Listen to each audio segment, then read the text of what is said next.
નમસ્કાર. ઉષ્માગતિશાસ્ત્રના અભ્યાસો ચાલી રહ્યા છે. વિવિધ રાસાયણિક પ્રક્રિયામાં થતો એન્થાલ્પીનો ફેરફાર આપણે સમજ્યા. હવે ઉષ્માગતિશાસ્ત્ર ચેપ્ટર છે મુખ્યત્વે 4 નિયમ ઉપર આધારિત છે. તો કયો કયો? તો ઉષ્માગતિશાસ્ત્રનો શૂન્ય ક્રમનો નિયમ, ઉષ્માગતિશાસ્ત્રનો પ્રથમ નિયમ, ઉષ્માગતિશાસ્ત્રનો બીજો નિયમ અને ઉષ્માગતિશાસ્ત્રનો ત્રીજો નિયમ. જોજો વિદ્યાર્થી મિત્રો, ગોખવાનું નથી. પ્રથમ નિયમમાં શું ભણ્યા છે? ઉષ્માનું શોષણ અને પ્રણાલી પર કાર્ય થાય કે પ્રણાલી દ્વારા કાર્ય થાય એના લીધે પદાર્થની આંતરિક ઊર્જામાં થતો ફેરફાર. પણ ઉષ્માગતિશાસ્ત્રનો પ્રથમ નિયમ છે કે ઉષ્માના વહનની દિશા ઉપર કોઈ નિયંત્રણ લાવતો નથી. ઉષ્માનું વહન ગમે તે દિશામાં થાય છે. ઉષ્માગતિશાસ્ત્રનો નિયમ આપણને એમ નથી. પ્રથમ નિયમ કયો નિયમ ભણી ગયા આપણે? જુઓ, શૂન્ય ક્રમનો નિયમ ભણી ગયા અને પ્રથમ ક્રમનો નિયમ ભણી ગયા. તો ઉષ્માગતિશાસ્ત્રનો શૂન્ય ક્રમનો નિયમ આપણને શું કહેતો હતો? એ ખરેખર ઉષ્મીય સંતુલનનો નિયમ હતો. બે જુદા જુદા તાપમાન ધરાવતા પદાર્થને એકબીજાની નજીક લાવવામાં આવે. માનો કે આ પદાર્થ ગરમ છે, આ પદાર્થ ઠંડો છે, તો ગરમ પદાર્થમાંથી ઉષ્માનું વહન ઠંડા પદાર્થ તરફ થાય. જ્યાં સુધી બંને પદાર્થોની ઉષ્મા સરખી ન થાય ત્યાં સુધી ઉષ્માનું વહન થાય છે. એને ઉષ્માગતિશાસ્ત્રનો શૂન્ય ક્રમનો નિયમ કહેવાય. તાવ માપવા માટે વપરાતું ડોક્ટરનું થર્મોમીટર. ડોક્ટર મોઢામાં થર્મોમીટર મૂકે દર્દીના મોઢામાં તાવ માપવા માટે, તો વ્યક્તિના શરીરનું તાપમાન જ્યાં સુધી થર્મોમીટરના પારાના તાપમાન સાથે સંતુલન ન થાય ત્યાં સુધી થર્મોમીટરના પારાનું તાપમાન વધતું જાય છે. એટલે કે ઉષ્મીય સંતુલનનો નિયમ છે. પછી વેણાતા ઉષ્માગતિશાસ્ત્રનો પ્રથમ નિયમ. ઉષ્માગતિશાસ્ત્રનો પ્રથમ નિયમ આપણને પ્રક્રિયા સ્વયંસ્ફુરિત થશે કે નહીં. સ્વયંસ્ફુરિત એટલે શું? એટલે કે આપમેળે કોઈ પણ પ્રકારની બાહ્ય અસર સિવાય પ્રક્રિયા આપમેળે થાય એને સ્વયંભૂ કહેવાય. સ્પોન્ટેનિયસલી, આપમેળે. તો જુઓ, એક કપમાં ગરમ ચા લઈએ છીએ. ધારો કે આ કપ છે, એની અંદર આપણે ગરમ ચા લઈએ છીએ. શું છે આ? કપમાં ગરમ ચા લીધેલી છે. તો એ ગરમ ચા છે એ ઠંડી થાય છે? તો તમે કહેશો હા. ક્યાં સુધી ઠંડી થશે? કપમાં લીધેલી ગરમ ચા ત્યાં સુધી ઠંડી થશે જ્યાં સુધી તેનું તાપમાન પર્યાવરણના તાપમાન જેટલું ન થાય ત્યાં સુધી. કપમાં લીધેલી ચા એ આપણી પ્રણાલી છે. કપમાં લીધેલી ગરમ ચા એ આપણી પ્રણાલી છે. હવે એ કપમાં રહેલી ચા ઉષ્મા ગુમાવીને ઠંડી પડતી જાય છે. જ્યાં સુધી પ્રણાલીનું તાપમાન અને પર્યાવરણનું તાપમાન સમાન ન થાય ત્યાં સુધી થાય છે. પણ એનાથી ઉલટું વિચારો છે. આ ઠંડી પડી ગયેલી ચા વાતાવરણમાંથી આપમેળે, જોજો, ઠંડી પડેલી ચા વાતાવરણમાંથી આપમેળે ઉષ્મા મેળવીને ગરમ થઈ શકે? શા માટે ગરમ નથી થતી? એનો જવાબ આપણે ઉષ્માગતિશાસ્ત્રના પ્રથમ નિયમ દ્વારા ન આપી શકાય. તમને બીજું ઉદાહરણ આપું.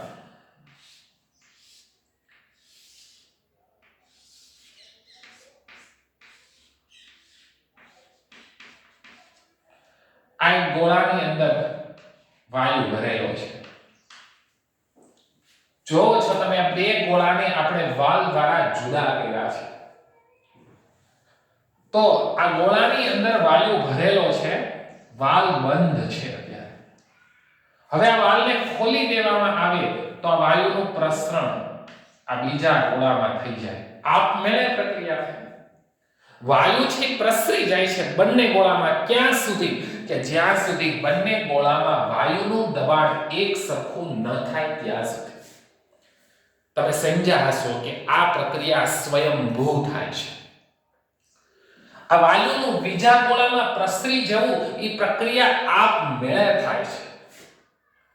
સ્વયંભૂ એટલે આપમેળે થતી પ્રક્રિયા. હવે આનાથી વિરુદ્ધ વિચારો તો કે આ પ્રસરણ પામેલો વાયુ પોતાની રીતે પાછો અહીં આવી જાય એવું બને, ભેગો થઈ જાય એક બાજુ. જે બંને ગોળામાં પ્રસરી ગયો તો એ તો કુદરતી રીતે આપમેળે થતું. હવે પાછો એક ગોળામાં આવી જાય એવું થાય? એવું ના થાય. એનો જવાબ આપણે ઉષ્માગતિશાસ્ત્રના પ્રથમ નિયમ દ્વારા ન આપી શકીએ. તો પ્રશ્ન થાય કે કઈ રાસાયણિક પ્રક્રિયા આપમેળે થશે, સ્વયંભૂ થશે, એ નક્કી કરવું હોય તો શું ભણવું પડે? એના માટે ભણવો પડે ઉષ્માગતિશાસ્ત્રનો બીજો નિયમ, જે શેના પર આધારિત છે? સ્વયંભૂના ઉપર છે. કોઈ પણ રાસાયણિક પ્રક્રિયા સ્વયંભૂ થાય કે નહીં એ ઉષ્માગતિશાસ્ત્રના બીજા નિયમને આધારે સમજાવી શકાય. સ્વયંસ્ફુરિત પ્રક્રિયા એટલે એવી પ્રક્રિયા કે પ્રક્રિયકોને મિશ્ર કરવામાં આવે તો આપણને નિપજ તરત મળી જાય, કોઈ પણ બાહ્ય કારક વગર. સ્વયંસ્ફુરિત પ્રક્રમ એ એવું પ્રક્રમ છે, એ અપ્રતિવર્તી પ્રક્રમ છે. જો આ ગોળામાં વાયુ બે ગોળામાં પ્રસરી જતો તો પછી પાછો એક ગોળામાં ન ભેગો થઈ જાય, એટલે અપ્રતિવર્તી એટલે જેને ઉલટાવી ન શકાય. તો સ્વયંસ્ફુરિત પ્રક્રમ એ અપ્રતિવર્તી પ્રક્રમ છે કે જેને કોઈ બાહ્ય અસર વગર કે બાહ્ય કારક વગર પ્રતિવર્તી કરી શકાતું નથી. આ ગરમ ચા છે, એ ઠંડી પડી ગઈ, એ આપમેળે ઠંડી પડી ગઈ. હવે એને પાછી ગરમ કરવી હોય તો ગરમી આપવી પડે. જે ગરમી આપીએ છીએ એને બાહ્ય કારક કહેવાય. તો આ પ્રતિવર્તી પ્રક્રિયાને આપણે બાહ્ય કારક વગર પ્રતિવર્તી કરી શકતા નથી. તો પ્રશ્ન થાય કે કેવી પ્રક્રિયાઓ સ્વયંસ્ફુરિત થતી હશે? સ્વયંસ્ફુરિત એટલે આપમેળે થતી હશે. તો આપણે એન્થાલ્પીના આધારે વિચારવાનો પ્રયત્ન કરીએ. એન્થાલ્પીમાં ઘટાડો એ પ્રક્રિયાના આપમેળે થવાનું અભિલક્ષણ છે. એના માટે કેટલીક પ્રક્રિયાઓ જોઈએ. પહેલું ઉદાહરણ શું છે? એન્થાલ્પીમાં ઘટાડો. તો પહેલા તો વૈજ્ઞાનિકોએ શું કર્યું કે આપમેળે થતી પ્રક્રિયાઓનો અભ્યાસ કર્યો.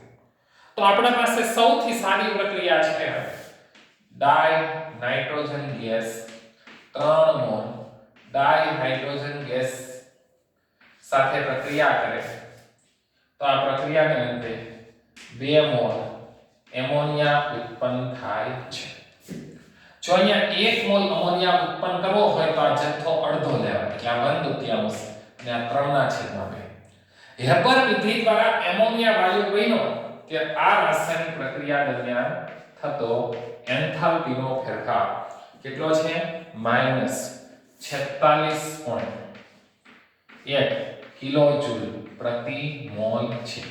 તમે આવી બીજી પ્રક્રિયાઓ પણ વિચારી શકો કે જે પ્રક્રિયા દ્વારા ઉષ્મા બહાર ફેંકાતી હોય.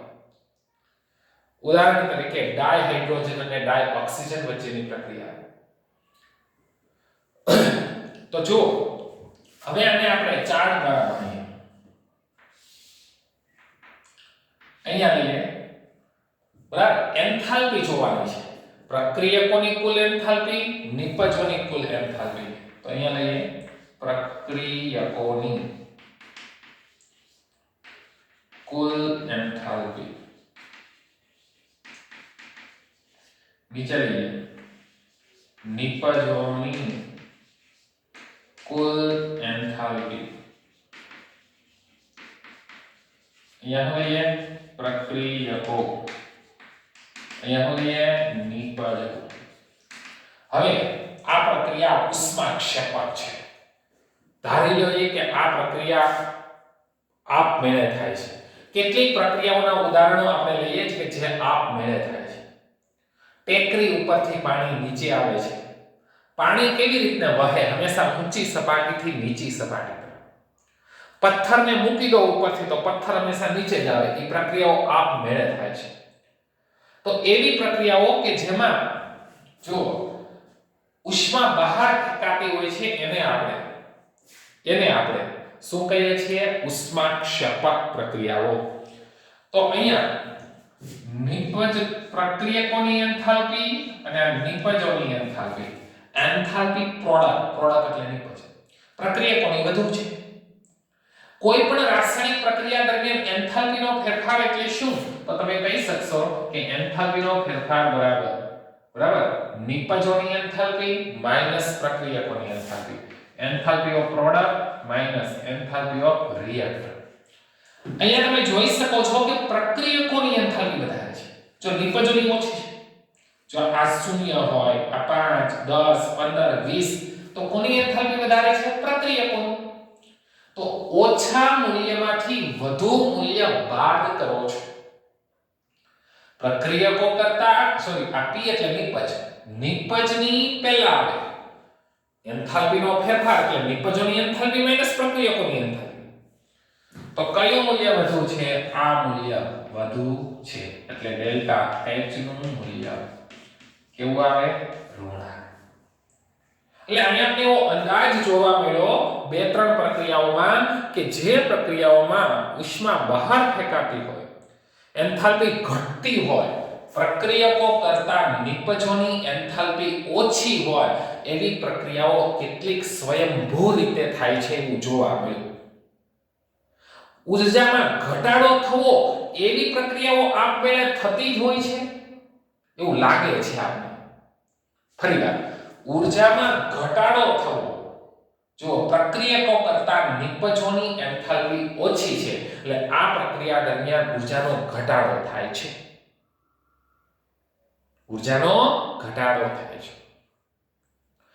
શું એ સ્વયંભૂ થવા માટેનું અભિલક્ષણ છે? ના. થોડી વાર વિચારીએ. બીજી પ્રક્રિયા જો અહીંયા બીજી પ્રક્રિયા લખો. ડાઈ નાઇટ્રોજન ગેસ વત્તા વના ઓક્સિજન ગેસ. ડાઈ નાઇટ્રોજન અને ડાઈ ઓક્સિજન વાયુ વચ્ચે આપણે પ્રક્રિયા કરાવીએ છીએ. તો અહીંયા નાઇટ્રોજન ડાયોક્સાઇડ ગેસ બને છે. તો જો 1 નાઇટ્રોજન છે એટલે વના લઈએ. બરાબર? નાઇટ્રોજન ગેસ અને ઓક્સિજન ગેસ બંને વચ્ચે પ્રક્રિયા થાય છે. આ પ્રક્રિયાની એન્થાલ્પી ડેલ્ટા RH 33.2 કિલોજૂલ પ્રતિ મોલ છે. પણ આ એન્થાલ્પી કેવી છે? પ્લસ. તો પહેલા આપણે એવું લાગતું હતું કે જેમાં પ્રક્રિયકો કરતા નિપજોની એન્થાલ્પી વધુ હોય એટલે કે નિપજોની એન્થાલ્પી ઓછી હોય એવી પ્રક્રિયાઓ સ્વયંભૂ થતી હશે. પણ પછી તો એવું જોવા મળ્યું કે પ્રક્રિયકો કરતા નિપજોની એન્થાલ્પી વધુ હોય એટલે એન્થાલ્પીમાં વધારો થતો હોય એવી પ્રક્રિયાઓ પણ સ્વયંભૂ થતી. જો આ પ્રક્રિયકોની એન્થાલ્પી, આ નિપજોની એન્થાલ્પી ડેલ્ટા RH બરાબર enthalpy of product minus enthalpy of reactant. અહીં કોની એન્થાલ્પી વધુ છે? નિપજોની. કોની ઓછી છે? પ્રક્રિયકોની. એટલે આ ડેલ્ટા RH નું મૂલ્ય કેટલું આવ્યું? પ્લસ આવ્યું 33.2 કિલોજૂલ પ્રતિ મોલ. તો આનો આલેખ દોરીએ તો કંઈક આવો થાય. કોની એન્થાલ્પી વધુ છે? નિપજોની એન્થાલ્પી. જેને કઈ સંજ્ઞા આપણે બતાવવામાં આવે? HP. પ્રક્રિયકોની એન્થાલ્પી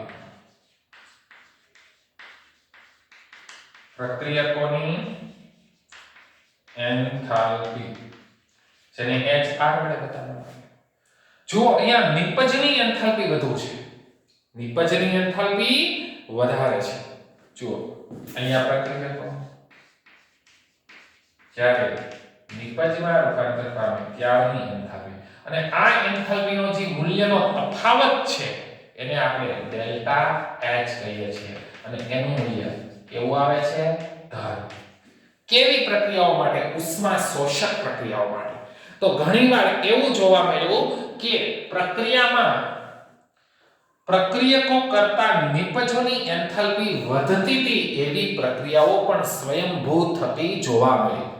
એટલે અહીંથી તારણ નીકળે. શું તારણ નીકળે? કે એન્થાલ્પીમાં થતો ઘટાડો એટલે કે પ્રક્રિયકો કરતા નિપજોની એન્થાલ્પી ઓછી હોય. એન્થાલ્પીમાં થતો ઘટાડો એ પ્રક્રિયા સ્વયંભૂ થવાનું લક્ષણ નથી.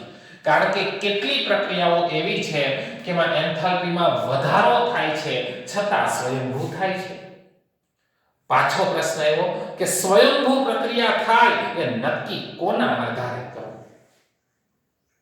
તો એ નક્કી કરી શકાય એન્ટ્રોપીના આધારે. શેના આધારે?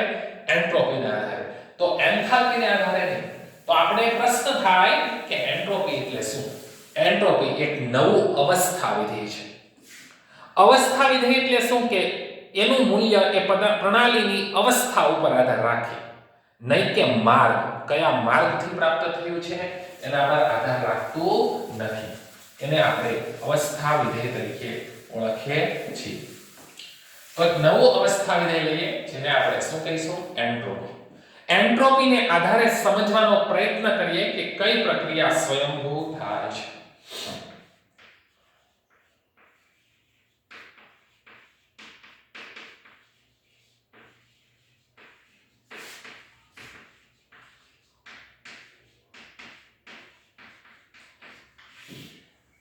પ્રશ્ન શું છે? કઈ પ્રક્રિયા સ્વયંભૂ થાય છે નક્કી કરવું છે. આપેલ દિશામાં સ્વયંસ્ફુરિત પ્રક્રિયા માટે પ્રેરક બળ કયું છે? આપણે એવો કિસ્સો લઈએ કે જેમાં એન્થાલ્પીનો ફેરફાર શૂન્ય થતો હોય. એન્થાલ્પીનો ફેરફાર શૂન્ય થતો હોય એવો એક કિસ્સો લેવાનો છે. હવે બે વાયુને અલગ કરતી એક પ્રણાલી ધ્યાનમાં લઈએ. શું કરવાનું છે? પ્રણાલી ધ્યાનમાં લેવાની છે.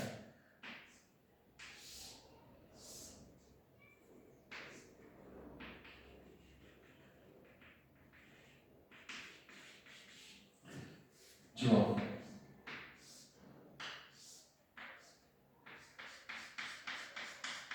એક આ પ્રણાલી છે જેમાં બે વાયુ ભરેલા છે. આ પ્રણાલીની અંદર હું બે વાયુ ભરી દઉં છું. ધારો કે વાયુ A છે,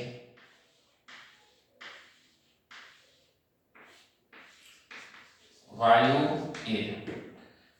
આ બાજુ બીજો વાયુ લઉં છું. આ છે વાયુ B.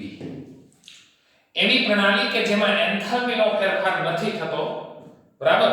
એમાં બે વાયુ, એક વાયુ A જે ડાબી બાજુ ભરેલો છે, વાયુ B જે જમણી બાજુ ભરેલો છે. એ બંનેની વચ્ચે આપણે પાત્રની વચ્ચે દીવાલ રાખી છે, પડદો રાખ્યો છે જે બે વાયુને મિશ્ર થવા દેતો નથી. આ પહેલાની પરિસ્થિતિ. હવે પછીની પરિસ્થિતિ વિચારો, બરાબર? આ બંને વાયુને આપણે અલગ કરેલા છે. હવે હું આ વિભાજન કર્યું છે હટાવી લઉં તો શું થાય? તો જો આ વાયુ વિના કેટલાક અણુઓ અહીં આવી જાય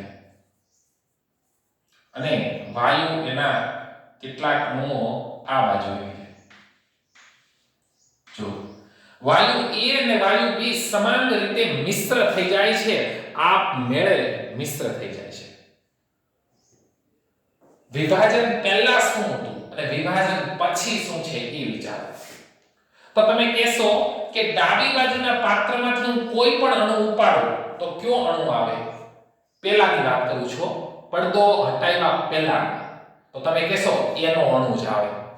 હવે જમણી બાજુના પાત્રમાં એટલે આ બાજુના પાત્રમાં વિભાજન પહેલા, પડદો હટાવ્યો પહેલા. આ જમણી બાજુથી કોઈ પણ વાયુનો અણુ પકડું તો કયો વાયુનો અણુ આવે? તો વાયુ B નો જ અણુ આવે. પણ હવે બે ભેગા થઈ ગયા છે. હવે હું હાથ નાખું ડાબી બાજુમાંથી તો એનો જ અણુ આવે એવું નથી. બંને વાયુ મિશ્ર થઈ ગયા પછી ડાબી બાજુના પાત્રની ડાબી બાજુ કોઈ પણ અણુને પકડતા વાયુ એનો જ અણુ આવે એ જરૂરી નથી. તો શું થઈ ગયું? અસ્તવ્યસ્તતા વધી ગઈ. આ અસ્તવ્યસ્તતા એને જ આપણે એન્ટ્રોપી કહીએ છીએ. એન્ટ્રોપી એ અસ્તવ્યસ્તતાનું માપન છે. સામાન્ય રીતે એન્ટ્રોપી એ શું બતાવે છે? અસ્તવ્યસ્તતા.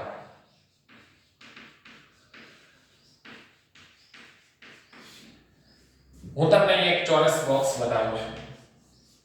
આ પહેલું બોક્સ, આ બીજું બોક્સ, આ ત્રીજું બોક્સ. આ ઉદાહરણ દ્વારા તમને બરાબર સમજાઈ જશે કે એન્ટ્રોપી એટલે શું. અહીંયા એક મધમાખી ઉડી રહી છે. તો પહેલા કિસ્સામાં જોવો તો બેસવાની શક્યતા ક્યાં? તો તમે કહેશો એક જ બોક્સમાં. પણ હવે એને ચાર ભાગમાં વિભાજિત કર્યું તો હવે મધમાખી ઉડી રહી છે. તો આ બીજી આકૃતિમાં બેસવાની શક્યતા ક્યાં? એકમાંય બેસી શકે, ચારમાંય બેસી શકે, ત્રણમાંય બેસી શકે. અસ્તવ્યસ્તતા વધી ગઈ. ત્રીજી શક્યતા ત્રીજા બોક્સમાં જો તો નવમાંય. તો જેમ જેમ આગળ જઈએ છે એમ અસ્તવ્યસ્તતા વધી જાય છે. આ અસ્તવ્યસ્તતાનું માપન એને આપણે એન્ટ્રોપી કહીએ છીએ. બરાબર? આ એન્ટ્રોપી છે એને કઈ સંજ્ઞા વડે બતાવવામાં આવે છે? Capital S. અને શેનું માપન છે? અસ્તવ્યસ્તતાનું માપન છે. ઘણા એવા ફેરફારો સામાન્ય રીતે આપણે એન્ટ્રોપી નથી માપી શકતા, પણ એન્ટ્રોપીમાં થતો ફેરફાર માપી શકીએ છીએ. ફરીવાર બોલું છું, એન્ટ્રોપી નથી માપી શકતા, S નું નિરપેક્ષ મૂલ્ય આપણે નથી માપી શકતા, પણ એન્ટ્રોપીમાં થતો ફેરફાર માપી શકીએ છીએ, જેને ડેલ્ટા S કહેવાય. એક ડેમમાં પાણી ભર્યું છે તો પાણી સ્થિર છે, એટલે શાંત છે, એટલે એન્ટ્રોપી ઓછી છે. પછી પાટિયા ખોલી દે ડેમના દરવાજાના તો પાણીના ધોધ વહે, પાણી રેલમ છેલમ થાય, પાણી છૂટું થાય તો શું થયું? એન્ટ્રોપીમાં વધારો થયો. આવી જ રીતે ઘન પદાર્થ નું રૂપાંતર પ્રવાહીમાં થાય અને પ્રવાહીનું રૂપાંતર વાયુમાં થાય. શું કહો છો મિત્રો? ઘન પદાર્થમાં ઘટક કણો એકબીજાની તદ્દન નજીક ગોઠવાયેલા હોય છે, એટલે એન્ટ્રોપી ઓછી છે. ઘન અવસ્થામાં અસ્તવ્યસ્તતા ઓછી જ હોય. ઘન પદાર્થનું જ્યારે પ્રવાહીમાં રૂપાંતર કરવામાં આવે તો અણુઓની ગતિ વધી જાય, એટલે એન્ટ્રોપી વધી. પ્રવાહીનું જ્યારે વાયુમાં રૂપાંતર કરવામાં આવે ત્યારે એન્ટ્રોપીનું મૂલ્ય એનાથી પણ વધી જાય છે. ઓકે, તો આંતરિક ઊર્જા U, એન્થાલ્પી H જેમ અવસ્થા વિધેય છે એમ એન્ટ્રોપી S પણ એક અવસ્થા વિધેય છે. આપણે એન્ટ્રોપી S નું મૂલ્ય માપી નથી શકતા, પણ એન્ટ્રોપીમાં થતા ફેરફાર ડેલ્ટા S નું મૂલ્ય માપી શકીએ છીએ. હવે વિચારો આણ્વીય સ્તરે કોઈ પણ પ્રણાલી હોય એમાં ઘટક કણો ગોઠવાયેલા હોય છે. હવે જ્યારે એમાં ઉષ્મા ઉમેરવામાં આવે ત્યારે આણ્વીય સ્તરે શું થતું હશે? આણ્વીય સ્તરે તો અણુઓમાં મૂવમેન્ટ વધી જાય, અણુની ગતિ વધી જાય, અણુની અસ્તવ્યસ્તતા વધી જાય ઉષ્મા ઉમેરતા. પણ આપણે કોઈ પણ પદાર્થમાં ઉષ્મા ઉમેરીએ છીએ એટલે એના તાપમાનમાં પણ વધારો થાય છે. એ વાત આપણે ભૂલવી ના જોઈએ. ફરીવાર, કોઈ પણ પ્રણાલીની અંદર ઉષ્મા ઉમેરીએ તો આણ્વીય સ્તરે શું થાય છે? માનો કે ઘન પદાર્થ હોય, એને સળગાવો, એને ગરમ કરો તો એના અણુઓ આમાં મંડે થવા, પછી મંડે આમાં થવા, છૂટા પડી જાય, પછી મંડે ઘૂમવા. અસ્તવ્યસ્તતામાં વધારો થાય છે. આપણે જોયું કે ઉષ્માની અસ્તવ્યસ્તતાની અસર પ્રણાલી પર પડે છે. આપણે ડેલ્ટા S એટલે કે એન્ટ્રોપીમાં ફેરફાર થાય છે એને Q સાથે સરખાવી શકીએ? તો હા, તો એમ કહી શકાય કે ઉષ્માનું વિતરણ એ તાપમાન પર આધાર રાખે છે. તાપમાન વધે, પ્રણાલી ઉષ્મા મેળવે એમ એના તાપમાનમાં વધારો થાય છે, એમ એની એન્ટ્રોપીમાં પણ વધારો થાય છે. હવે હું તમને સિમ્પલ ઉદાહરણ આપું. મારી પાસે બરફ છે, બરફ. તો ઘટક કણો એટલું જ પાણી છે મારી પાસે. જો સમાન જથ્થાનો દ્રવ્ય છે, આ બરફ છે, આ પાણી છે. આ બરફ છે એ કેટલા ડિગ્રી સેલ્સિયસ છે? 0 ડિગ્રી સેલ્સિયસ છે. પાણી છે એ 30 ડિગ્રી સેલ્સિયસ છે. આ રૂમના તાપમાને છે, આ ફ્રીજના તાપમાને. હવે બંનેનું તાપમાન વધારે તો એન્ટ્રોપીમાં શેમાં વધુ વધારો થશે? તો જુઓ તમને ખબર પડી જાય કે બરફ છે ને પેલામાં એન્ટ્રોપી શૂન્ય ગણી લઈએ. એન્ટ્રોપી એટલે શું? અસ્તવ્યસ્તતા. તો બરફમાં ઘટક કણો નિયમિત રીતે ગોઠવાયેલા છે એટલે એન્ટ્રોપી શૂન્ય છે. એન્ટ્રોપી કેવી છે? શૂન્ય છે. હવે તાપમાનમાં 1 ડિગ્રી સેલ્સિયસ નો 5 ડિગ્રી સેલ્સિયસ નો વધારો, અહીંયા 5 ડિગ્રી સેલ્સિયસ કરીએ, અહીંયા 35 ડિગ્રી સેલ્સિયસ કરીએ. તાપમાનમાં વધારો કેવો? તો નીચા તાપમાન ધરાવતી પ્રણાલીના એન્ટ્રોપીમાં વધુ ફેરફાર થશે. સમાન જથ્થો છે, અહીંયા પાણી છે, અહીંયા પાણી છે, પણ આ નીચા તાપમાને પાણી છે, આ ઊંચા તાપમાને પાણી છે. તો નીચા તાપમાન વાળીમાં એન્ટ્રોપી શૂન્ય હતી પેલા, હવે ઈ છૂટું થોડુંક થશે એટલે આપણે તાપમાનની અસર વધુ દેખાય. અહીંયા 5 ડિગ્રી તાપમાન વધારો તો થોડી મૂવમેન્ટ વધશે.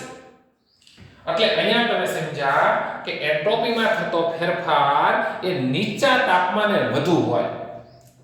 કારણ કે નીચા તાપમાને અણુઓ નજીક હોય એટલે એમાં સેજ એવું તાપમાન વધારો તો અસ્તવ્યસ્તતામાં વધુ ફેરફાર દેખાય, અને ઊંચા તાપમાને તાપમાન વધારો તમે તો અસ્તવ્યસ્તતામાં થોડો ફેરફાર દેખાય. આમ એન્ટ્રોપીમાં થતો ફેરફાર ડેલ્ટા S પ્રતિવર્તી રીતે મેળવેલી ઉષ્મા ના છેદમાં T.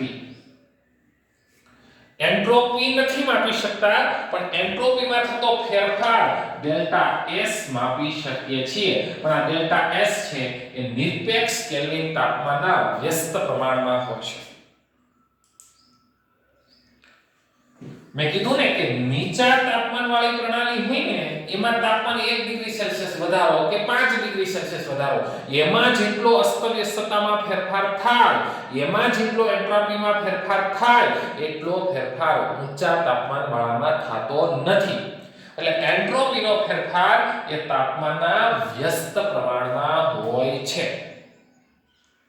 નીચા તાપમાને રહેલી પ્રણાલીમાં ઉષ્મા ઉમેરવામાં આવે, જો સરખા જથ્થાની ઉષ્મા ઊંચા તાપમાન વાળી પ્રણાલીમાં ઉમેરવામાં આવે તો એમાં વધુ એન્ટ્રોપીમાં ફેરફાર થશે, નીચા તાપમાન વાળીના એન્ટ્રોપીમાં ફેરફાર વધુ થશે. એટલે delta S is irreversible with T. Q શું છે? પ્રતિવર્તી રીતે મેળવેલી કે ગુમાવેલી ઉષ્મા છે. તો આ આપણું કોનું સૂત્ર આવી ગયું? એન્ટ્રોપીનું સૂત્ર આવી ગયું. હવે કોઈ પણ પ્રક્રિયા એન્ટ્રોપીને આધારે સ્વયંસ્ફુરિત થશે કે કેમ એનું નક્કી કરવા માટે આપણે પ્રણાલીમાં થતો એન્ટ્રોપીનો ફેરફાર અને પર્યાવરણમાં થતો એન્ટ્રોપીનો ફેરફાર નોંધવો પડે.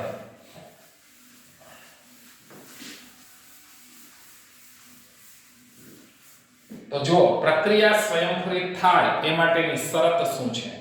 તો એના માટે કુલ એન્ટ્રોપીનો ફેરફાર જેને ડેલ્ટા S ટોટલ કહેવાય બરાબર એન્ટ્રોપીનો ફેરફાર સિસ્ટમ એટલે પ્રણાલી વત્તા એન્ટ્રોપીનો ફેરફાર સરાઉન્ડિંગ એટલે પર્યાવરણ. તો જ્યારે કુલ એન્ટ્રોપીનો ફેરફાર ડેલ્ટા S ટોટલ એટલે કુલ એ 0 થી વધારે હોય ત્યારે પ્રક્રિયા આપમેળે થાય છે. કેમ ખબર પડી? તો બે વિધાન યાદ રાખવાના છે. ઉષ્માગતિશાસ્ત્રનો બીજો નિયમ એના બે વિધાન છે. તો પહેલું વિધાન કે આપમેળે થતી પ્રક્રિયામાં વિશ્વની એન્ટ્રોપી વધે છે અને પ્રણાલીની મુક્ત ઊર્જા ઘટે છે.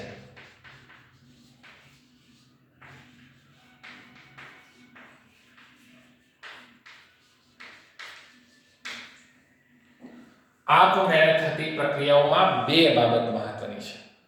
આપમેળે થતી પ્રક્રિયામાં વિશ્વની એન્ટ્રોપી વધે છે. એટલે જુઓ, એન્ટ્રોપીને આધારે પ્રક્રિયા આપમેળે થાય છે કે કેમ એ નક્કી કરવું હોય તો વિશ્વની એન્ટ્રોપીનો ફેરફાર ન કરો. તો વિશ્વમાં કોણ આવે? પ્રણાલી આવે ને પર્યાવરણ આવે. એટલે જો પ્રણાલીની એન્ટ્રોપીનો ફેરફાર, પર્યાવરણની એન્ટ્રોપીનો ફેરફાર, એ બેયનો એન્ટ્રોપીનો ફેરફાર ગણો એટલે કુલ એન્ટ્રોપીનો ફેરફાર આવે, વધે છે. આપમેળે થતી પ્રક્રિયામાં વિશ્વની એન્ટ્રોપી વધે છે. એટલે ડેલ્ટા S નું મૂલ્ય કેવું હોય? ધન હોય તો પ્રક્રિયા આપમેળે થાય, એટલે સ્વયંસ્ફુરિત થાય. બીજી રીતે કહી શકાય delta S cool is less than 0. જો એન્ટ્રોપીના ફેરફારનું મૂલ્ય 0 થી ઓછું હોય એટલે કે એન્ટ્રોપી કેવી હોય? ઋણ. ડેલ્ટા S કુલ એ ઋણ હોય તો પ્રક્રિયા આપમેળે થશે નહીં. પ્રક્રિયા આપમેળે થશે નહીં. અને ડેલ્ટા S કુલ એ 0 હોય તો પ્રક્રિયકો અને નિપજો વચ્ચે શું સ્થપાયેલું રહેશે? સંતુલન સ્થપાયેલું રહેશે. ઓકે, તો આ હતું એન્ટ્રોપીને આધારે પ્રક્રિયા સ્વયંસ્ફુરિત થાય છે કે કેમ એ નક્કી કરવું. તમે સમજ્યા કે એન્ટ્રોપીને આધારે પ્રક્રિયા આપમેળે થાય છે કે કેમ એ નક્કી કરવા માટે પ્રણાલીમાં થતો એન્ટ્રોપીનો ફેરફાર માપવો પડે અને પર્યાવરણમાં થતો એન્ટ્રોપીનો ફેરફાર માપવો પડે. અહીં તમારે બે કોયડાઓ જોવાના છે, 6.10 અને 6.11. જોઈ બંને કોયડાઓ.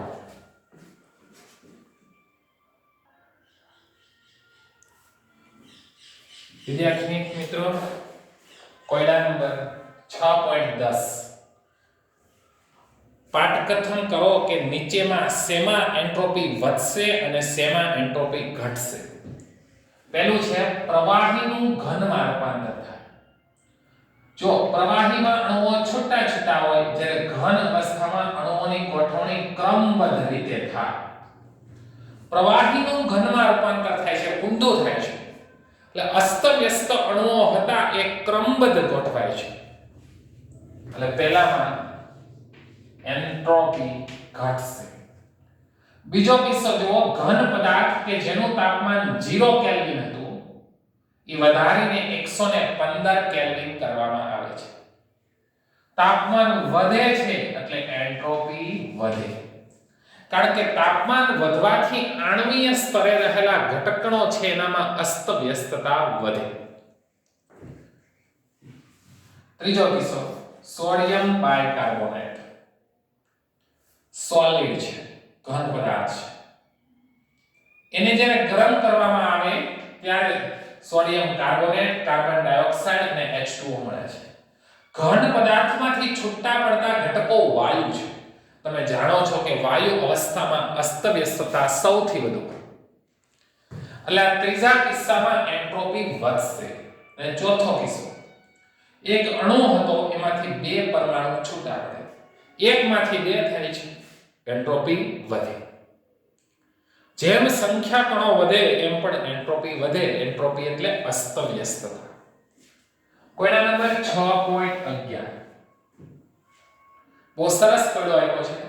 આયનની ઓક્સિડેશનની પ્રક્રિયાથી ફેરિક ઓક્સાઇડ બને છે. કોઈ પ્રણાલીમાં આ પ્રક્રિયા થાય છે તો જેમાં આ પ્રક્રિયા થાય છે પ્રણાલીનો એન્ટ્રોપીનો ફેરફાર આપી દીધો છે, સિસ્ટમ કહેવાય ઇંગ્લિશમાં. આ પ્રણાલીનો એન્ટ્રોપીનો ફેરફાર -549.4 જૂલ પ્રતિ કેલ્વિન પ્રતિ મોલ છે. કેટલા તાપમાને? 298 કેલ્વિન તાપમાન. હવે આ પ્રક્રિયા માટે એન્થાલ્પીનો ફેરફાર -1648 × 10³ કિલોજૂલ પ્રતિ મોલ છે. તો આ પ્રણાલીનો એન્ટ્રોપીનો ફેરફાર કેવો છે? ઋણ છે કે ધન છે? તો તમે કહેશો આ પ્રણાલીનો એન્ટ્રોપીનો ફેરફાર ઋણ છે તોય આ પ્રક્રિયા તો આપમેળે થાય છે. સાહેબે તો એવું શીખવાડ્યું હતું, અથવા તો ઉષ્માગતિશાસ્ત્રનો બીજો નિયમ એવું શીખવાડે છે કે કુલ એન્ટ્રોપીનો ફેરફાર ધન હોય તો પ્રક્રિયા આપમેળે થાય, તો આ તો ઋણ છે, તોય પ્રક્રિયા આપમેળે કેમ થતી હશે? પણ આપણે શેનું માપન કરવાનું હોય? ડેલ્ટા એસ કુલ બરાબર ડેલ્ટા એસ પ્રણાલી વત્તા ડેલ્ટા એસ પર્યાવરણ. તો આ જે એન્થાલ્પીનો ફેરફાર છે એ પ્રણાલીનો છે, તો પ્રણાલીનો એન્થાલ્પીનો ફેરફાર છે -549.4 જૂલ પ્રતિ કેલ્વિન પ્રતિ મોલ. એટલે આ પણ આપણે પર્યાવરણનો એન્ટ્રોપીનો ફેરફાર છે એ પણ આપણે જૂલમાં શોધવો પડે. તો આપણે શીખીએ ડેલ્ટા એસ પર્યાવરણ બરાબર ડેલ્ટા એચ પર્યાવરણ ના છેદમાં ટી. એન્ટ્રોપીનું સૂત્ર શું છે? પ્રતિવર્તી રીતે મેળવેલી કે ગુમાવેલી ઉષ્મા ના છેદમાં ટી, અચળ દબાણ. બરાબર. તો અહીંયા જુઓ, આ પ્રણાલી છે એની એન્ટ્રોપી માઈનસ છે. પ્રણાલી પ્રક્રિયા થાય છે, ઓક્સિડેશનની પ્રક્રિયા થાય છે, ઉષ્મા ઉદ્ભવશે, ઉષ્મા બહાર ફેંકે છે, તો એ ઉષ્મા કોણ મેળવશે? બરાબર. એટલે અહીંયા માઈનસ નિશાની આવશે. ડેલ્ટા એસ પર્યાવરણ બરાબર માઈનસ ડેલ્ટા એચ પર્યાવરણ ના છેદમાં ટી. હવે ટી તો તમને ખબર છે, ટી કેટલો આપેલો છે? 298 કેલ્વિન તાપમાન. તો આપણી રકમમાં લખ્યું છે જુઓ કે આ પ્રક્રિયા માટે એન્થાલ્પીનો ફેરફાર -1648 ગુણ્યા 10³ કિલોજૂલ. -1648 ગુણ્યા 10³ કિલોજૂલ પ્રતિ મોલ એવું છે. તો આપણે અહીંયા પર્યાવરણ માટે એન્થાલ્પીનો ફેરફાર આપેલો છે એ મૂકો. જો માઈનસ નિશાની પહેલા સૂત્રની હતી બરાબર. હવે જો એકમાં પ્લસ લીધી હોય તો બીજામાં ઓટોમેટિક માઈનસ આવે, કારણ કે પ્રણાલી જે ઉષ્મા ગુમાવે એ પર્યાવરણ મેળવે. અહીં પર્યાવરણ એન્થાલ્પી મેળવે છે એટલે આપણે માઈનસ નિશાની આગળ મૂકેલી છે. તો માઈનસ માઈનસ પ્લસ થઈ ગયું 5530 કિલોજૂલ પ્રતિ મોલ. આ માઈનસ માઈનસ પ્લસ 5530 કિલોજૂલ પ્રતિ મોલ જવાબ આવ્યો. હવે આપણે સમજાવ્યા કે સોરી આ 5530 અહીંયા 5 પોઈન્ટ આવતો હશે.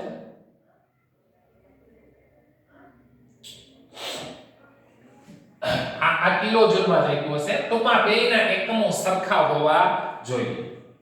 બેના એકમો કેવા હોવા જોઈએ? સરખા હોવા જોઈએ. તો આપને જે જવાબ મળે છે એ જૂલ પ્રતિ મોલ પ્રતિ કેલ્વિનમાં મળે છે. વિચારીએ આ જૂલ પ્રતિ કેલ્વિન પ્રતિ મોલમાં છે. જો આ કિલોજૂલમાં આપેલું હોય તો આ કિલોજૂલમાં આવે. જોઈ લેવાનું મિસ્ટેક છે કે નહીં ટેક્સ્ટ બુકમાં એ પણ આપણે જોઈ લેવાનું છે. હવે અહીંયા કેટલું મૂકું? પ્લસ 5530 બરાબર જૂલ પ્રતિ કેલ્વિન પ્રતિ મોલ ઇન્વર્સ. આનો એકમ એ તો જૂલ પ્રતિ કેલ્વિન પ્રતિ મોલ, તો આ પ્લસ છે ને માઈનસ છે. એટલે કુલ એન્ટ્રોપીનો ફેરફાર તમારે કેટલો આવેલો છે? 4980.6 જૂલ પ્રતિ કેલ્વિન પ્રતિ મોલ ઇન્વર્સ. એટલે અહીંયા જે જવાબ આવે ને આનું સાદું રૂપ આપતા એ કિલોજૂલમાં હોય ને એને 1000 વડે ભાગી નાખવાનું. યસ, એ જવાબ આવશે કિલોજૂલમાં. એટલે 10³ કાઢી નાખો એટલે જૂલમાં ફેરવાઈ ગયું. એટલે 1648 ભાગ્યા 298 જ કરવાના બરાબર. એટલે આવશે 5530 જૂલ પ્રતિ મોલ પ્રતિ કેલ્વિન. ઓકે. તો અહીંયા કુલ એન્ટ્રોપીનો ફેરફાર ધન આવે છે એટલે પ્રક્રિયા આપમેળે થાય છે. હવે ઉષ્માગતિશાસ્ત્રનો છેલ્લો પીરિયડ બાકી છે. એમાં આ વિધાન અહીંયા લખ્યું હતું ને બીજું કે પ્રણાલીની મુક્ત ઉર્જામાં ઘટાડો થાય એના આધારે પ્રક્રિયા આપમેળે થાય છે. તો આવતા પીરિયડમાં શું શીખીશું કે મુક્ત ઉર્જા એટલે શું અને એના આધારે પ્રક્રિયા સ્વયંભૂ કઈ રીતે થાય છે એની માહિતી મેળવીશું. અસ્તુ.